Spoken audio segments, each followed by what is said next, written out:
After 2 world wars in less than a century, many people sought the means to prevent such devastation from happening again. One idea put forward by a French civil servant, Jean Monnet, and taken up by France's foreign minister at the time, Robert Schuman, was to pool the industries that were seen as the engines of war: coal and steel. L'Europe ne se fera pas d'un coup, ni dans une construction d'ensemble.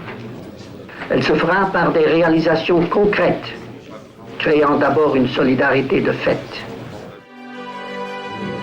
In 1951, 6 countries, France, Germany, Belgium, Italy, Luxembourg and the Netherlands, signed the Treaty of Paris, creating the European Coal and Steel Community, governed by the first supranational body, the High Authority.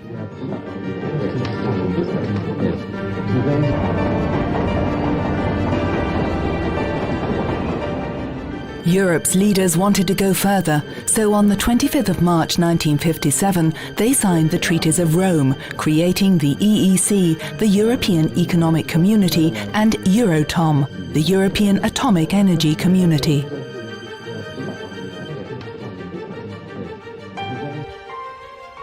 In 1968, the Prime Minister of Luxembourg, Pierre Werner, proposed a single currency. The Werner Report, published in 1970, called for step-by-step progress towards monetary union within 10 years. But a year later, the US devalued the dollar.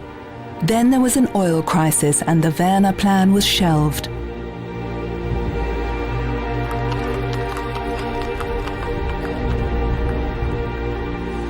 So instead of a monetary union, some countries in Europe introduced what was called the currency snake, which set limits on exchange rate fluctuations, both against a number of European currencies and against the dollar.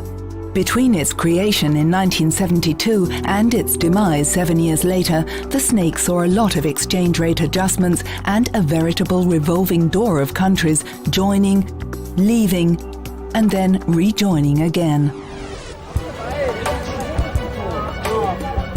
In 1979, the push for economic and monetary union was revived. The European monetary system was born and the European currency unit, or ECU, was created. The ECU, however, was only a virtual currency, a mere unit of account. Within the European monetary system, the member states agreed to keep their currencies within a fluctuation band of 2.25%, around a central reference rate. This was the start of the exchange rate mechanism. The governments of the member states didn't always find it easy. There were 37 currency realignments between 1979 and 1987. In 1986, the member states signed the Single European Act, which marked the first substantial changes to the Treaty of Rome. The objective of the Single Act was to create a true internal market by 1993, based on the free circulation of goods, people, services and capital, with no non-tariff barriers. In 1988, the then President of the European Commission, Jacques Delors, was appointed to chair a committee whose findings were to become the basis of the Maastricht Treaty. The Delors report envisaged a 3-stage progression towards economic and monetary union.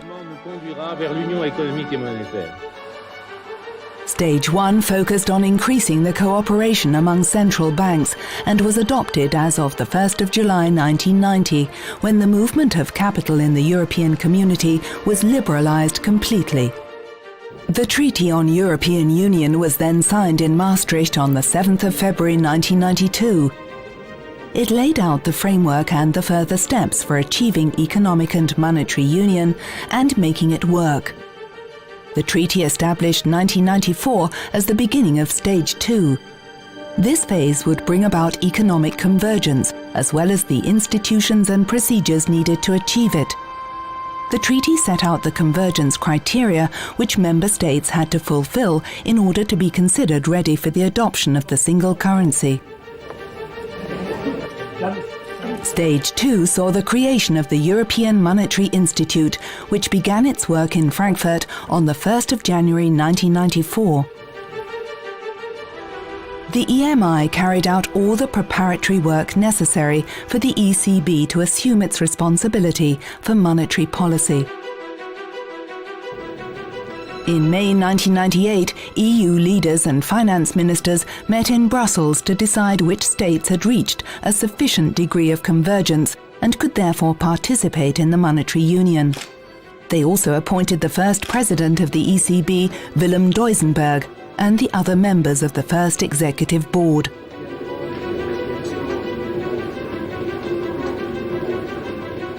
The ECB was established on the 1st of June 1998, replacing the EMI and taking over its Frankfurt offices. Together with all the national central banks of the member states of the European Union, the ECB came to form the European system of central banks.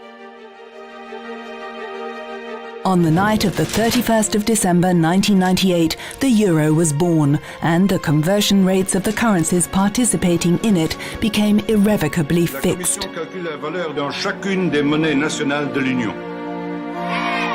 Stage 3 began on the 1st of January 1999, when the single currency was launched and authority over monetary policy was transferred from national central banks to the Governing Council of the European Central Bank.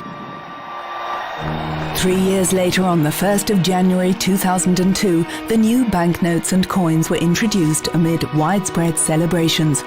People queued at cash dispensers to be among the first to have the new currency in their pockets. For 3 years, the euro had been the official currency for banks, businesses, and the financial markets. But now it belonged to everyone.